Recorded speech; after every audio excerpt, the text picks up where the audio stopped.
नबी पाक साहिब लाख सैयद आलम सल्लल्लाहु अलैहि वसल्लम ने फरमाया कि एक शख्स रात को इरादा करके सोया था कि सवेरे तहज्जुद पढ़ूंगा। एक तो वो है जिसका इरादा ही कोई नहीं, फजर पढ़ने का भी इरादा ही नहीं, सिरे से प्रोग्राम ही नहीं।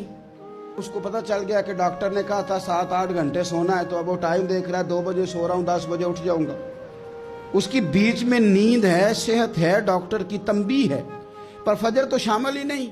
हालांकि इस बात को अच्छी तरह समझ लें, अगर आपका फजर पढ़ने का इरादा है और 4 बजे का, 3:45 बजे का आपने अलार्म लगा लिया है, तो 2 दिन आपको अलार्म जगाएगा, तीसरे दिन आँख खुद ब खुद खुल जाएगी। इंसान की नफ्सियात होती है कि 2 दिन वो किसी चीज़ भी अपनी आदत को सोने जागने में पका ले, तो तीसरे दिन वहीं उसका वो मिजाज बन जाता है।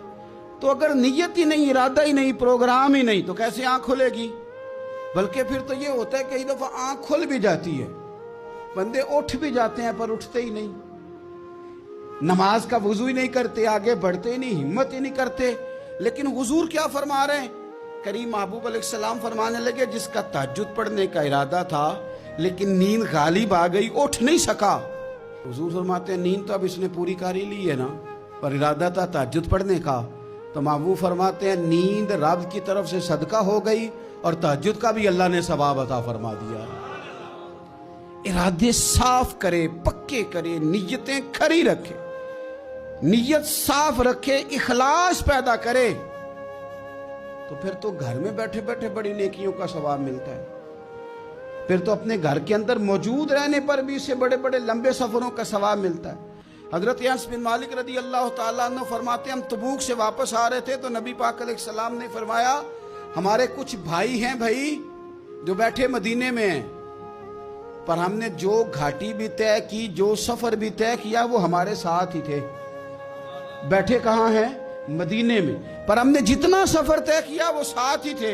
हजरत अनस बिन मालिक कहते हैं, हमारे तो कान खड़े हो गए कि बैठे भी घर हैं और हमारे साथ हैं। हुजूर सैयद आलम अलैहिस्सलाम ने फिर बात को खोला और फरमाया, वो जानबूझ के नहीं बैठे रहे, इरादा उनका पक्का था हमारे साथ आने का, लेकिन किसी मजबूरी की वजह से नहीं आ सके। कोई बीमारी ने आ लिया तो नहीं आ सके, चूंकि वो मजबूरी की वजह से नहीं आ सके, आ नहीं सके, लेकिन रब करीम ने हम जिस सफर से गुजरे हैं उसका अजर उन्हें अता फरमाया है। सवाब में, अजर में वो बराबर के शरीक हैं, चूंकि उनका इरादा पूरा था, प्रोग्राम पक्का था, वो आना चाह रहे।